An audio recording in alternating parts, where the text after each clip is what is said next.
Hello hi to everyone. KVS NVS and preparation में सबसे पहले जो तीन चीज़ें आपको इग्नोर करनी है, अभी बिल्कुल इग्नोर कर देनी है, वो आप ध्यान से सुन लीजिए। पहला, आपको टेस्ट नहीं देना, आप बिल्कुल टेस्ट मत दीजिए। दूसरा, आपको किसी का भी स्कोर नहीं पूछना है कि स्कोर कितने होंगे तो काम चल जाएगा, कट ऑफ निकल जाएगा। No one can predict it. तीसरा, आपको बिल्कुल भी टाइम मैनेजमेंट का इशू नहीं है तो आप बिल्कुल भी हेजिटेट, घबराइए मत। आपने टेस्ट देकर समझ लिया होगा। No time management needed, no more test needed और no more safe score anyone can predict before exam. ये तीन चीज़ों के बारे में टेंशन लेनी बंद कर दीजिए। एक टाइम, एक सेफ स्कोर और एक टेस्ट का स्कोर। ये तीनों चीज़ें आपके अभी लास्ट मोमेंट पे आपके लिए इम्पॉर्टेंट नहीं है।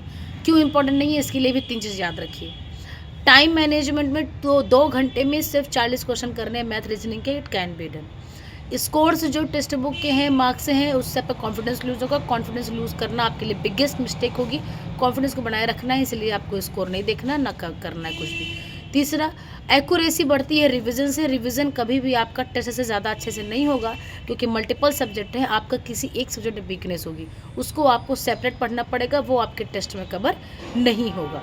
तो इससे बेटर ये है कि अगर आपकी कंप्यूटर वीक है तो उसको पूरा पूरा फुल लेंथ टेस्ट देने से बेटर ये होगा कि अगर आप उसका सेक्शनल टेस्ट दें, और उससे भी बेटर होगा कि आप कोई टेस्ट ना दें, सीधे आप पीडीएफ को रिवाइज करें और वहाँ से आप मल्टीपल से मल्टीपल क्वेश्चंस को, मल्टीपल से मल्टीपल इन्फॉर्मेशन को गेन करें।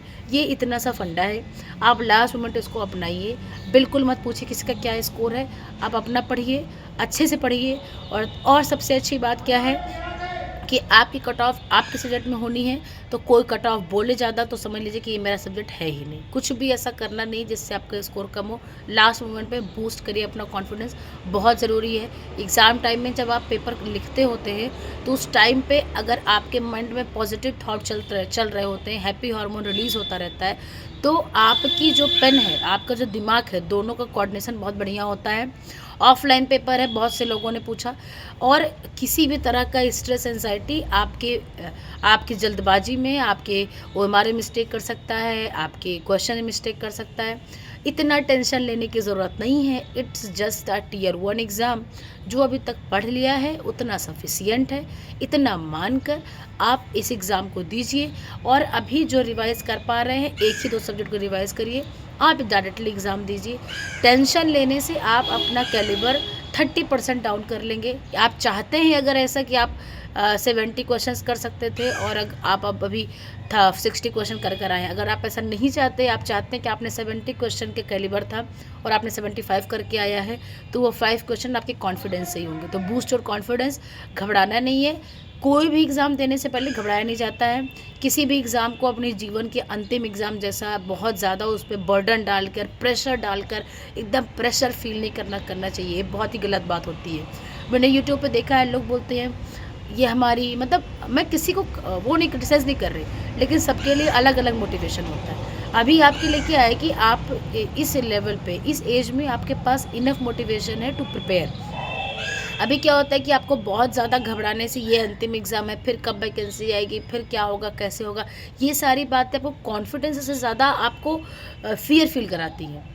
क्योंकि आप अभी ऐसी एज में नहीं जिसमें आपका एड्रेनलिन रश से रिलीज़ होगा और आप 17, 18, 19 साल के हो, आप दौड़ पड़ोगे, टूट पड़ोगे, नहीं। आप अभी बिल्कुल काम माइंड से, बिल्कुल समझदार हो, क्या पढ़ रहे हो, क्या नहीं पढ़ रहे हो, क्या दे रहे हो, सब आपको बिल्कुल क्लियर है। आपको मैदानी जंग नहीं लड़ने जाना है, आपको एक एग्ज़ाम देना है। ये थोड़ा सा मुझे थोड़ा कम अच्छा लगता है कि सब एज में, हर एज में अलग अलग तरह का कॉन्फिडेंस काम आता है। इस एज में कोई आपको कामली बता दे, आपका एक काम जो है, काम को जो आपका एक कामनेस है, क्योंकि इस एज में कामनेस रहती है, कामनेस को थोड़ा सा कोई प्रोटेक्ट कर आपको मोटिवेट करे तो वो अच्छा मोटिवेशन होता है। ये कामनेस क्या है कि आपको इस समय केयरलेसनेस नहीं है, आपको फियर ज़्यादा है। ये एज नहीं है 18-19 साल की आपको केयरलेसनेस है, आपको फियर ज़्यादा है। फियर को कम करके, केयरलेसनेस तो है ही नहीं, फियर को कम करके उसको इक्वल टू नॉर्मल पोजीशन लाना, बस यही आपका मोटिवेशन है। आप इसको समझिए। You don't need a adrenaline rush motivation कि ये कर लो, वो कर लो, ऐसे पढ़ लो, वैसे पढ़ लो। ये शोर शराबे आपके लिए नहीं है, आप इनसे इम्प्रेस भी नहीं होते होंगे, मुझे ही पता है, क्योंकि मैं भी आप ही लोग की एज की हूँ। क्योंकि अभी कोई ऐसा नहीं है कि जो जिसको कोई पकड़ के माँ बाप बैठ के पढ़ा रहे हैं। अभी हम तो खुद अकेले रह रहे हैं, खुद पढ़ रहे हैं। हमारी जो एज है 99% लोग खुद पढ़ रहे हैं, कोई ऐसा नहीं है जो प्रेशर में पढ़ रहा हो। Competition after 21 is absolute competition, हम खुद पढ़ते हैं। तो आप अपने आप को बिल्कुल काम रखिए, और अभी आप नौकरी करने जा रहे हैं तो आप अपने आप को उस लेवल का समझिए कि आप कंप्लीटली मैच्योर हैं to boost your confidence, to calm yourself. And आपको कोई ज़रूरत नहीं है बहुत ज़्यादा हाई लेवल जोश की, आपको कामनेस की नीड है, और आपको फियर को कम करना है। फियर को कम करना is very very important. All the best. आप अच्छा पेपर करेंगे अगर आप डरेंगे नहीं, और अगर आप ज़्यादा सोचेंगे नहीं। ओवर थिंकिंग, फियर, दो चीज़ बिल्कुल हटा दीजिए। ये आएगी लेकिन फिर भी हटा दीजिए। एक पेपर को ज़िंदगी मत मानिए, इस पे इतना बर्डन मत डालिए, इतना प्रेशर मत डाल दीजिए इस पर कि ये आपको ओवर थिंकिंग की कगार पे ले जाए। ऐसे बहुत से कैंडिडेट हैं, ऐसे मैं भी थी ओवर थिंकिंग में, लेकिन मैं एग्ज़ाम के पहले इसको सोचती थी कि चलो ठीक है। इनफैक्ट मैं तो मुझे भी ये प्रॉब्लम थी, तो मैं क्या करती थी, जैसे मैंने 3-4 एग्ज़ाम एक साथ दिए हैं, अगर एग्ज़ाम थोड़ा कम अच्छा हो तो मैं दूसरे एग्ज़ाम पे सोचती थी कि उस एग्ज़ाम को देने से पहले मैं दूसरे एग्ज़ाम के बारे में सोचती थी कि ये वाला नहीं तो ये वाला निकल जाएगा। मतलब समझ रहे कि जो आगे आ गया, मैं सोचती थी चलो इसको बिल्कुल फ्री माइंड से देना है, इसके बाद तुम्हारे पास एक अटेम्प्ट और है।